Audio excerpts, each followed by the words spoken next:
धर्म के पीछे आदमी दौड़ रहा है। प्रत्येक व्यक्ति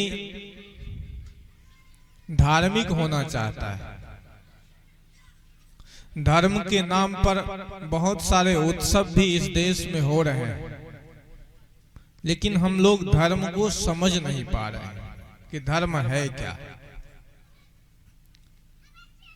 मंदिर में जा लेना, गिरजाघर में चले जाना, तीर्थ व्रत कर लेना, उपवास कर लेना, ये धर्म नहीं हो सकता है।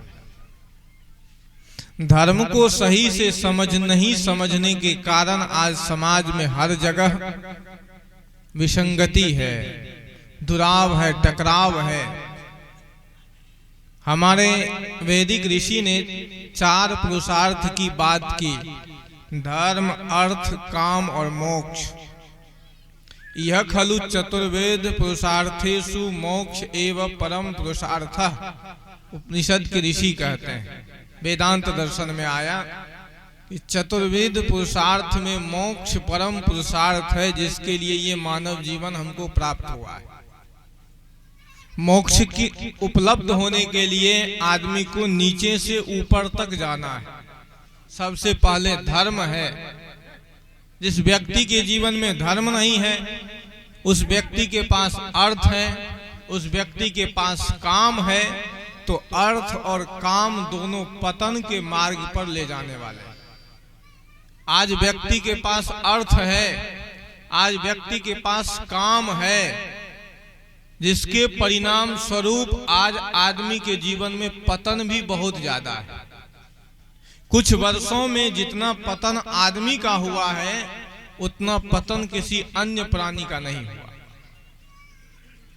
इसी बात को गोस्वामी जी ने कहा कि आदमी के भीतर में काम का विकार है, आज से नहीं है, ये स्वाभाविक है। लेकिन आज काम आदमी के धर्म भावना के साथ जुड़ा हुआ नहीं है।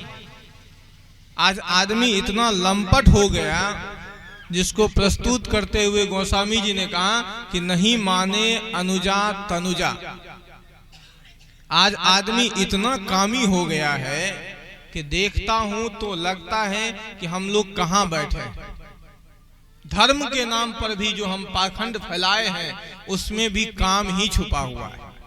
अभी हम लोग आ रहे थे यहीं पूर्णिया से, भवानीपुर के पास जब पहुंचे तो वहां जब हमने देखा, शिवरात्रि 4 दिन पहले समाप्त हो गया ना। कितना दिन पहले शिवरात्रि समाप्त हो गया? 4 दिन पहले। आज शिवरात्रि का लोग मूर्ति भसा रहे थे। उसमें कुछ ये मातृ शक्ति भी थी, कुछ पुरुष वर्ग के लोग भी थे। उसमें जब हम उन लोगों को मूर्ति भसाने के क्रम में देखे, तो अधिकतर लोग इस कदर से बेहोश होकर के नाच कर रहे थे। हम कहे कि अगर कहीं ऊपर में शिवजी बैठा होगा, आए तो नहीं कहीं, अगर कहीं बैठा होगा, इन लोगों के कुकृत्य को देख करके वो भी हंसेंगे कि आदमी क्या कर रहा है। इस कदर से नाच रही थी वो महिलाएं सब, इस कदर से डांस। लग रहा है कि कोई लज्जा, कोई मर्यादा आज औरत के जीवन में से तिरोहित होती जा रही है। धर्म के नाम पर जो हम पाखंड फैला रहे हैं, क्योंकि धर्म के संविधान के अनुकूल आज काम की भावना नहीं है, जिसके परिणाम आज समाज में मिल रहे हैं। आज व्यक्ति मर्यादित नहीं है, धर्म व्यक्ति के जीवन को मर्यादित करता है। बात कुछ टेढ़ी है, समझने का कोशिश करिए। धर्म व्यक्ति के जीवन में मर्यादा प्रदान करता है। स्त्री हो कि पुरुष हो, उसी व्यक्ति का सम्मान है जो मर्यादा में है। स्त्री तो वेश्यालय में भी स्त्री ही है ना, उसकी मर्यादा क्यों नहीं होती? स्त्री वेश्यालय में भी स्त्री ही है, उसकी मर्यादा क्यों नहीं होती? लेकिन घर में भी स्त्री स्त्री है, उसका पैर छू करके हम प्रणाम करते हैं, उससे आशीर्वाद लेते हैं। क्यों? क्योंकि वो स्त्री की मर्यादा में है। पुरुष तो समाज में बहुत सारे हैं, लेकिन लुच्चा, लंपट, गलत आचरण करने वाले व्यक्ति का हम सम्मान क्यों नहीं करते? क्योंकि वो उस व्यक्ति के मर्यादा में नहीं है। मर्यादा का नाम धर्म है। आज मनुष्य के जीवन में मर्यादा नहीं है। मर्यादा विहीन हम जीवन जीते चले जा रहे हैं, जिसके परिणाम आज हम देख रहे हैं। धर्म के नाम पर इतना पाखंड। एक तो पागलपंथी बतावा पर्व आ रहा है, जिसको आप लोग होली कहते हैं, जिसमें आदमी पागल होता है। एक बतावा पर्व होली है, जिसमें आदमी पागल होता है, एक दूसरे का सट फाड़ देता है, शराब के नशे में नाली में कहीं पड़े रहता है। एक बतावा पर्व आजकल आदमी और बना दिया है। किसको? सरस्वती पूजा, जो ज्ञान का पर्व है, जो विद्या का पर्व है, उस पर्व को इस आदमी ने आजकल बिल्कुल बतावा पर्व की तरह बना लिया, जिसको ज्ञान से, शिक्षा से कोई सरोकार नहीं है। जो जीवन भर पंजाब में खटता है, कमाता है, वो व्यक्ति भी पंजाब से आता है, सरस्वती पूजा के समय रोड पर चंदा करता है। हजारों लाखों रुपए लोग चंदा करके इकट्ठा करता है, सरस्वती देवी की आराधना करता है। उसके बाद जब मूर्ति भसाने का समय आता है, या उससे पहले पूजा के बाद इतने डीजे पर इतने अश्लील अभद्र गाने बजाए जाते हैं कि कोई सभ्य आदमी होगा तो कहेगा कि ये क्या बजा रहे हैं। अपनी माता के पास ये गाना बजा सकते हो आप, जिसको आप माँ मानते हो, जिससे आप जन्म लिए हो, उस माँ के पास आप ऐसे अभद्र गीत बजा सकते हो? फिर वो जो जगत अम्बा है, जिसको आप जगदम्बा कहते हो, सरस्वती कहते हो, जो ज्ञान की देवी है, अधिष्ठात्री है, उस देवी के पास तुम ऐसे अभद्र गाने बजा रहे हो, वो है नहीं, तुम्हारी कल्पना मात्र है। तब तो तुम भी समझ रहे हो, इसलिए तो उसके पास नंगा हो करके नाच रहे हो। आज आदमी अपनी मर्यादा को बिल्कुल भूल गया है। आज जो समाज की स्थिति है, ये समाज की स्थिति नहीं होनी चाहिए। क्यों? क्योंकि आज आदमी के जीवन से धर्म बिल्कुल तिरोहित हो गया। धर्म का हम लोग मुखौटा ओढ़े हुए हैं। अभी सुन रहे थे ना रामाशंकर साहब जी से, कि जैसे आदमी नाच करने जाता है, मुखौटा ओढ़ लेता है, शरीर पर अलग वस्त्र पहन लेता है, वही हम लोग आज जीवन जी रहे हैं। धार्मिक मुखौटा आज आदमी के जीवन पे है कि मैं धार्मिक हूँ। चंदन तिलक तो बहुत अच्छा लगाता है, लेकिन सारे कुकृत्य, सारे कर्म पाखंड के अलावा और कुछ नहीं है। हमारा जीवन बिल्कुल अधार्मिक होता जा रहा है। बिल्कुल अधार्मिक की तरह हम जीवन जीते चले जा रहे हैं। जिस दिन आप धर्म को समझ लेंगे, यकीन मानिए कि आपका पूरा जीवन स्वर्ग हो जाएगा। मैं तो साहित्यिक आदमी हूँ, साहित्य की भाषा बोलता हूँ, रात दिन दर्शन पढ़ता हूँ, पढ़ाता हूँ, दार्शनिक भाषा बोलता हूँ। आप जिस दिन धर्म के स्वरूप को पहचान लेंगे, उस दिन आपका जीवन स्वर्ग हो जाएगा। धर्म का बाह्य स्वरूप है और आंतरिक स्वरूप है। बाह्य स्वरूप क्या है? बाह्य स्वरूप है कि जीवन को हम सुखी कैसे बनाएं।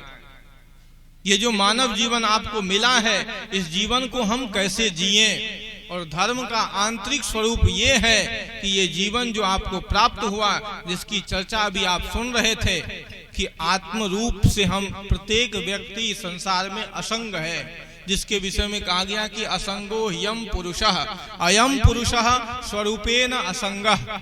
ये जो पुरुष है स्वरूप से असंग है। हमारी मुक्ति कैसे होगी? एक तरफ मुक्ति का मार्ग है, एक तरफ समाज में जीवन है, तो इसको जीना है। जीवन है तो जीवन को कैसे जिया जाए। वैशेषिक दर्शन के आचार्य ने धर्म के लक्षण में कहा कि यतो अभ्युदयः निःश्रेय सिद्धि सधर्मः। कहा कि धर्म क्या है? कहा जिससे अभ्युदय आदमी को मिले। अभ्युदय शब्द थोड़ा क्लिष्ट है, उसको आप लौकिक भाषा में समझने का कोशिश करिए। जिससे समाज में आपको सम्मान मिले और जिससे मोक्ष की प्राप्ति हो, वही धर्म है।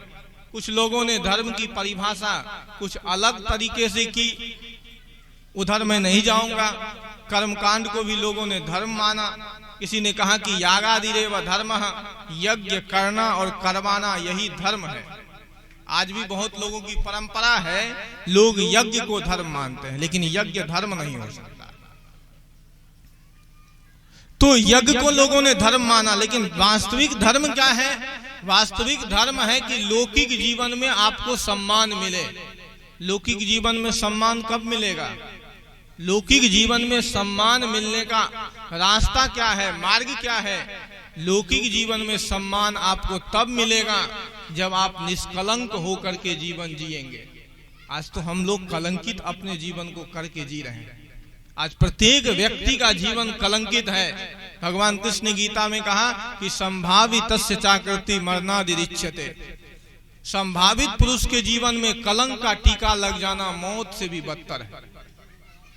अगर आपका जीवन कलंकित हो गया, आपके जीवन में कलंक लग गया, आपके जीवन में अपयश लग गया, तो आपका जीवन मौत से भी बदतर है। आज प्रत्येक व्यक्ति अपने जीवन को उठा करके देखे कि हमारा जीवन निष्कलंक है। तो मंदिर के चौराहे पर जाने से आपको क्या मिलेगा? मंदिर में घंटा हिलाने से आपको क्या मिलेगा? मस्जिद में नमाज पढ़ने से आपको क्या मिलेगा? आप चले जाएं मंदिर तक, आप चले जाएं मस्जिद तक, लेकिन आपके जीवन में अगर कलंक लगा हुआ है तो वो कलंक आपको कभी धार्मिक होने नहीं देगा। संभावित पुरुष के जीवन में कलंक का टीका लग जाना मौत से भी बदतर है। इसलिए मैं कहता हूं कि आपके जीवन में आप राम का चादर भले न ओढ़े, राम नाम लिखा हुआ चादर भले आप न ओढ़े, लेकिन राम की मर्यादा आपके जीवन में आ जाए। आज आदमी तो राम का चादर ओढ़ता है और शाम को फिर गांजा में शोट लगाता है। चादर तो राम नाम का है, मंदिर तो हनुमान जी का बनाता है और उसी मंदिर में बैठ करके गांजा पीता है ना जी। मंदिर तो जाता है भोला बाबा का, उसी मंदिर से बाहर निकलने के बाद आजकल तो लोग सत्संग पंडाल तक को भी नहीं बकसता है, यहाँ बैठ करके भी सत्संग तो सुनता है और पीछे से बीड़ी भी लगा करके पीता है। कुछ लोग और जाहिल होते हैं। अभी कल की ही बात है कि सत्संग हो रहा था, सामने में यहीं बैठ करके एक आदमी बीड़ी पी रहा है। बाबा जी प्रवचन कर रहे हैं, वो बीड़ी पी रहे हैं। हमके बड़ा साहस वाला आदमी है कि बाबा जी आप प्रवचन कर रहे हो, आपके सामने में हम बीड़ी पीते हैं, क्या कर लोगे आप? मंदिर तो हम जाते हैं, गिरजाघर तो हम जाते हैं, लेकिन राम की मर्यादा आज हमारे जीवन में नहीं है, कृष्ण का ज्ञान आज हमारे जीवन में नहीं है। और जिस भोले बाबा की हम पूजा करते हैं, जिस शिव की पूजा करते हैं, उस शिव का तप हमारे जीवन में नहीं है। कभी शिव इस देश में हुए थे, आपको पता है कहाँ रहते थे? हिमालय पर्वत पर, जहां जाने के बाद अभी आप ठंडी के समय में हिमालय पर्वत पर जा नहीं सकते। 0 डिग्री टेम्परेचर होता है हिमालय का। मैं तो उधर उत्तराखंड में बहुत दिनों तक रहा हूँ। चले जाइए आप उत्तरकाशी चले जाइए और तीर्थ के ऊपर पहाड़ पर चले जाइए तो बिल्कुल शिव जी का जो मंदिर है वो बिल्कुल बर्फ से ढक जाता है, इतनी बर्फबारी होती है। शिव जी कहाँ रहते हैं? उस कैलाश पर्वत पर, जहाँ बर्फ की बारी कभी हुए होंगे तो वहीं रहे, उनका घर वहीं था, वहीं बैठ करके वो क्या करते थे? तपस्या करते थे। आप पढ़ लीजिए उनके ग्रंथों को, रघुवंश नहीं, कुमार संभव महाकाव्य को पढ़िए तो पूरे शिव के जीवन की जो चर्चा है उसमें केवल शिव के विषय में तप करने की बात। इतना ही नहीं, शिव सूत्र को पढ़िए तो उस शिव सूत्र में भगवान शिव केवल तप करते हुए दिखाई देते हैं। आज भगवान शिव का तप आपके जीवन में है?